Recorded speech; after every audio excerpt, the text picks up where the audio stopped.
12h30 sur TV Vendée. Bonjour et merci d'être avec nous pour cette édition de la mi-journée du lundi 17 juillet. À Bretignolles-sur-Mer, ce dimanche après-midi, un semi-rigide a chaviré. Une opération de sauvetage a été déclenchée vers 17h au large de la plage de la Normandelière. 6 blessés, dont un en urgence absolue, ont été secourus. Un jeune homme de 17 ans est toujours porté disparu. D'importants moyens ont été déployés, parmi lesquels un hélicoptère de la sécurité civile, des plongeurs et un jet-ski. Les recherches ont été suspendues à 22h15. Une enquête est ouverte par le parquet des Sables-d'Olonne pour déterminer les circonstances de l'accident. Au 1er janvier 2024, il sera possible de passer le permis de conduire à 17 ans au lieu de 18 aujourd'hui. Annonce a été faite par le gouvernement le 21 juin. Une politique déjà mise en œuvre dans 4 pays européens que sont l'Irlande, l'Islande, la Slovaquie et le Royaume-Uni. Mais elle inquiète les associations de prévention routière qui redoutent une augmentation du nombre d'accidents et un rallongement du délai d'examen. Colline Davy s'est rendue dans une auto-école des Sables-d'Olonne pour en savoir plus. Allez, la marche arrière. Le clignotant droit, s'il te plaît. C'est un cours d'auto-école a priori classique. Mais bientôt, ce formateur devra préparer les jeunes au permis dès 17 ans.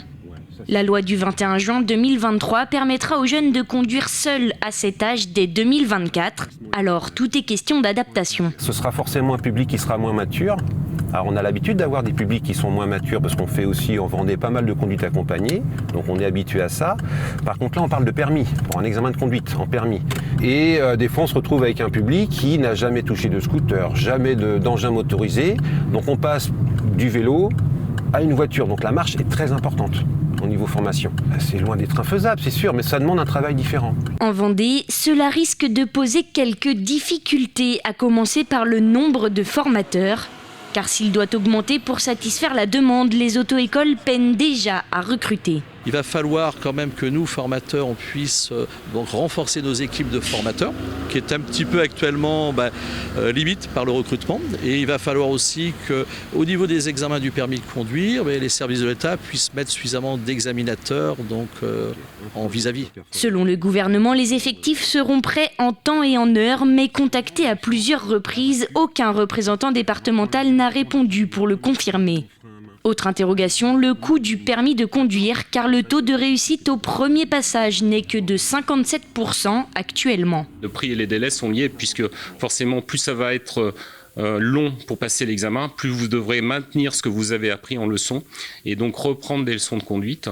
En plus, si vous échouez, ce qui est quand même le cas de presque de la moitié des jeunes qui passent ce permis, eh bien si vous devez attendre 3 mois pour repasser l'examen ou 4 mois, vous devrez continuer de prendre des leçons de conduite pour pouvoir maintenir vos acquis en attendant d'avoir une place. Pour pallier ce problème, le gouvernement met en place un site unique où se trouvent toutes les aides. Reste à savoir si les apprentis, premiers bénéficiaires de la mesure, pourront s'en saisir.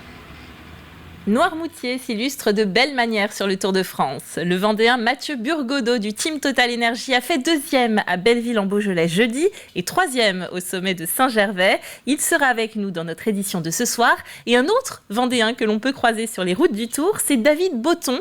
Le Bretignolais s'occupe lui de la caravane pour le groupe Skoda.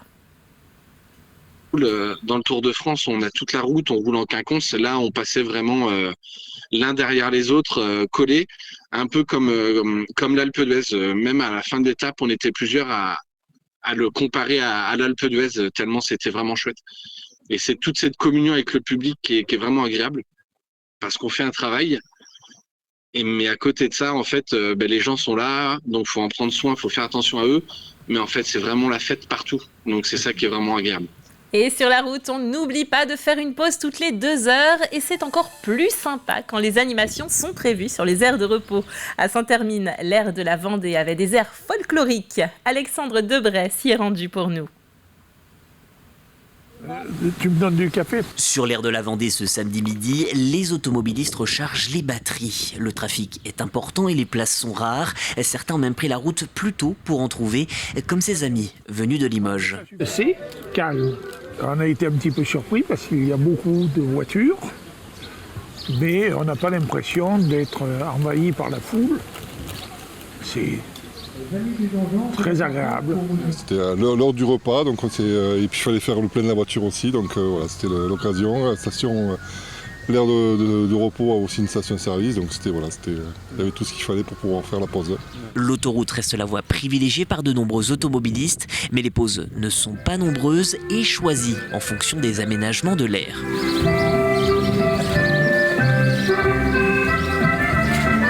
Ce jour-là, l'association Les Amis du Donjon des Herbiers est présente. Au programme, danse et musique traditionnelle pour faire découvrir le patrimoine local aux personnes présentes. Nous, on aime ça et on aime beaucoup la convivialité et la relation avec les gens. Puis le partage de notre savoir et aussi des traditions. Les touristes s'arrêtent et aiment beaucoup danser, voir surtout nos danses traditionnelles, et aussi ils aiment participer. Malgré l'esprit des autoroutes, le temps ralentit, certains s'arrêtent, voire esquissent quelques pas avec le groupe en découvrant la célèbre danse de la brioche. Ça fait du bien, ça coupe, il y avait 6 heures de route, donc on va dire que ça détend les jambes. Ça enlève toute la pression de la route et tout, c'est sympa, on repart avec le sourire.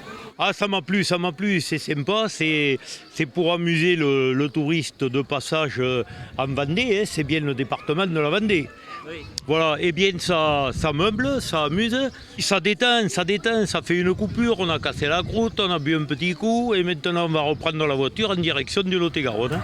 L'association Herbrotaise est présente 6 samedis des vacances sur cette aire, histoire pour les uns de les commencer et pour les autres de les prolonger le temps d'une dernière danse. C'était un événement. Le championnat d'Europe de twirling bâton se tenait ce week-end au Vendée Space. Une discipline qui allie danse, gymnastique, théâtre et maniement des bâtons. Le Vendéen Noah Châtelier s'y est illustré. À domicile, ça fait plaisir parce qu'on sait que moi personnellement il y a toute ma famille qui est là.